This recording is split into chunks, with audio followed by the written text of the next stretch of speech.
Hi, I'm Carolyn Carter, and welcome to the National Banner's Bottom Line. The holiday season is here, and you feel it, the joy everywhere.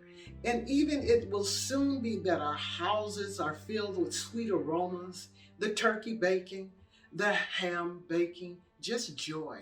But there is a segment of people, a population who are sad because they have lost loved ones.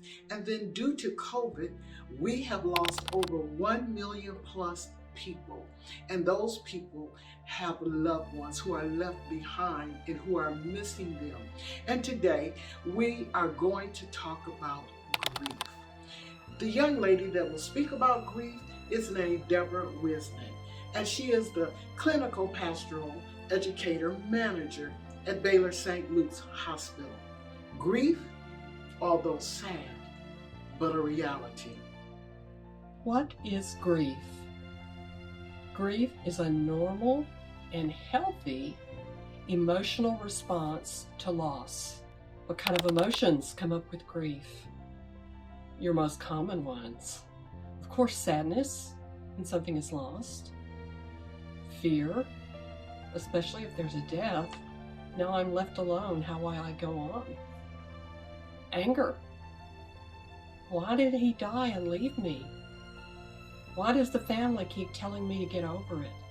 Depression. I don't want to do anything. I don't feel like there's any meaning in my life. Sometimes denial. This can't be true. And shock will pervade for several days. And then eventually, there'll come acceptance. But acceptance doesn't mean we're still not feeling some of the emotion of grief. Acceptance means we accept the loss as a fact, a reality. But some part of us will always grieve a significant loss. Well, what kinds of losses are we talking about? Of course, there's the one that many people think about immediately, which is death. The death of someone you love, someone you know, someone you admire.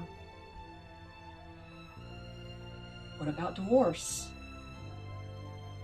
What about separation? I have lost that person in my relationships every day. My life will go on without that relationship. We can also lose the use of our body. Maybe something as severe as an amputation. But it can also be a chronic illness that I now have. Maybe I have diabetes now, and it's pretty bad. And my whole life gets oriented around my diabetes, my blood sugar, what I eat. Or perhaps I have heart failure, and now I have to see the doctor all the time. And my normal routines of life are constantly interrupted to maintain my health. That's loss. It can also be material loss. Yeah. Maybe you lose a house because you lost your job, which is another loss, and you can't keep up the mortgage payments. So the losses can pervade all the areas of our life. The holiday season always intensifies grief. So what do we do about loss at the holidays?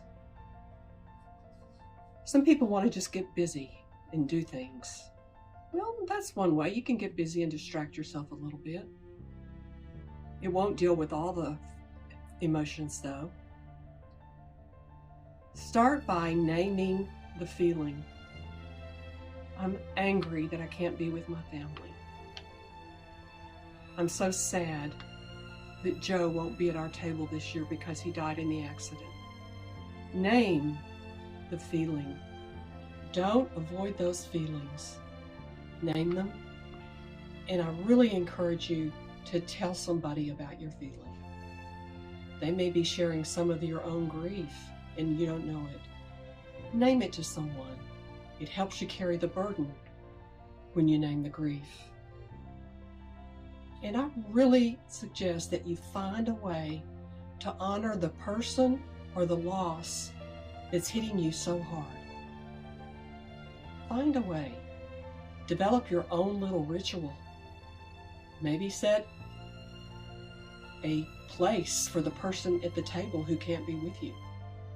Maybe call someone that shared the life of that person with you. Maybe go visit a place you were with that loved one, or a significant place that has changed in your life, and it really is something in your life that's lost. Create your own little ritual to act out your loss. Ritual is a part of our lives all the time. We do things over and over again, which make life easier. The ritual of grief. Grieving anew, even when the grief is old. And when you remember that place or that person, laugh. Think about all your stories. Cry. Remember the special moments. Remember the moments you didn't agree or the moment you didn't like about living there. Whatever it is you're grieving. And then, when you've given yourself the opportunity to do some grieving, pay attention to what's present. What's happening to me today? Am I still able to work? Do I have great colleagues? Do I have friends and family that I will gather with? Do I have family that are not here but I can call on? Pay attention to what's present, which will add to and help support your feelings of grief. Blessed holidays. Thank you for joining us at the National Banners Bottom Line, and we hope that you receive some information that will help you or a loved one that's suffering from grief. And that, my friend, is the bottom line.